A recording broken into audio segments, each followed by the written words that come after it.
If you want to get in contact with me, the best way to do it is on Instagram. If you just want to say what up, if you want to tell me you love my videos, you can tell me that you hate my videos, but the best way to do that is on Instagram. Peace, y'all. Johnny Fastlane here. So, Nick Cannon sues Viacom, and the LOX are starting their own podcast. Plus, Fat Joe does a deal with Diddy. Let's talk hip-hop. Alright, Joe, so y'all remember last month, right, when Nick Cannon did an interview with Professor Griff on his own podcast, right? It wasn't on Wild 'N Out, it wasn't on his radio station, it was on his podcast. And Professor Griff, he used to be down with Public Enemy until he stepped down after himself made some anti-Semitic remarks, right?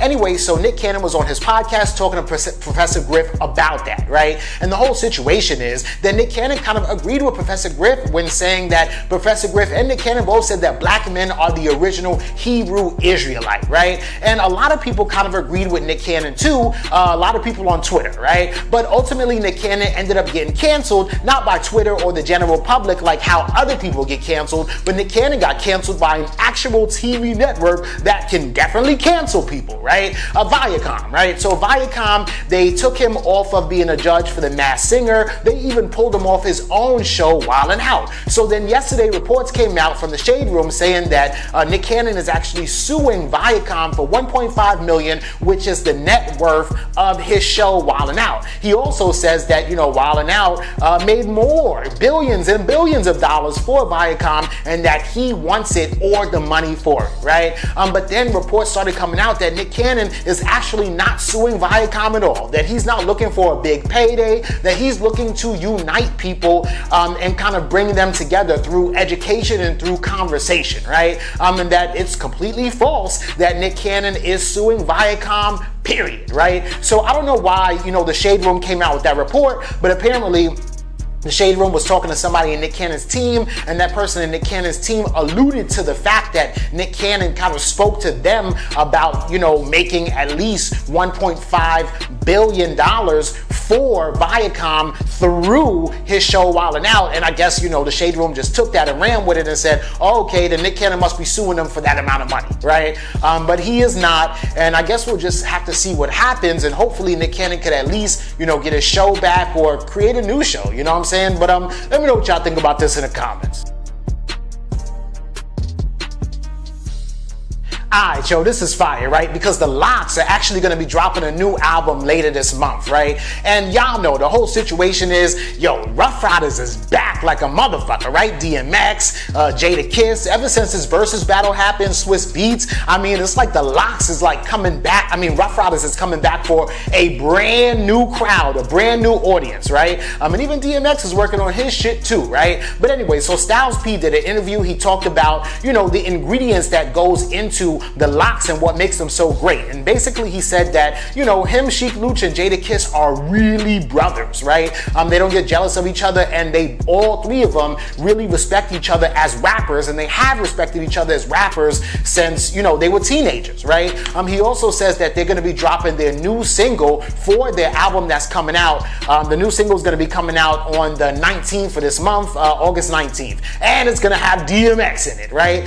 So this is going to be fire. Also, the LOX said that they're going to be having a limited series of, you know, podcasts, or like, you know, I mean, it's not like they're going to be like T.I. and have a podcast all the time indefinitely, like expeditiously, but maybe they'll do it for like, I don't know, 5 episodes or 7 episodes or whatever like that, so that, you know, the fans can kind of see what the LOX are up to, maybe hear about some old stories, hear about how those three met, hear about what really happened when they left Bad Boy, when Styles P threw the chair at Diddy, or whatever the case may be, right?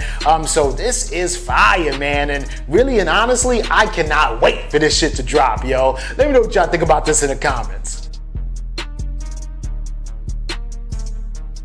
Alright, Joe. So Diddy goes up on Instagram, he puts up this video, right? And he's like, yo, new partnership alert. You know I had to partner with my brother Fat Joe, aka Jopra, and bring him to Revolt TV. His interview style, the way he's able to connect and bring the best out of people is unmatched, and nobody's better. A legend in the game. This is only the beginning. Fat Joe show, Tuesdays at 10 o'clock p.m. Eastern Standard Time, right? And this is dope, right? Because the whole situation is a lot of people have been losing money during COVID-19 and this whole coronavirus thing because people can't do shows, they can't go outside, they can't perform or shoot music videos or anything like that, right? But some people have made a bunch of money on this coronavirus quarantine shit, like Swiss Beats and his versus battles. I mean, that versus thing is a direct result that came out of coronavirus, and Swiss Beats started making mad money, right? Fat Joe was one of them that started making a bunch of money, right? So Fat Joe started interviewing a bunch of people on Instagram, right? He interviewed Jamie Foxx, Alicia Keys, Lil Wayne.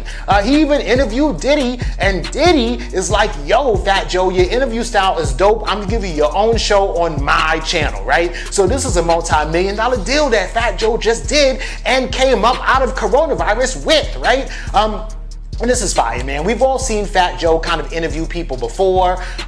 You know, he had that show a couple years back on Tidal. I think it was called like Coca Vision or something like that, where they was in a tunnel. And he was interviewing people. He interviewed like Casanova. He interviewed 6ix9ine, like one of 6ix9ine's first interviews, where he was like, 6ix9ine, we love you and we need you, but you need to calm down. That was before the snitching. That was before Trippie Redd got beat up. That was before everything, right? So Fat Joe definitely is a good ass interviewer, and it's just dope to see a nigga like Fat Joe, who's literally been in the game since like 1993, to continuously reinvent himself, continuously be relevant in the game, and continue to be like young and just innovative. I mean, this shit is fire, man. But let me know what y'all think about this and everything else in the comments down below. Don't forget to like, comment, share, subscribe. Make sure you hit that notification bell. Follow me at Johnny Fastlane on Instagram, and y'all already know what to do. Peace.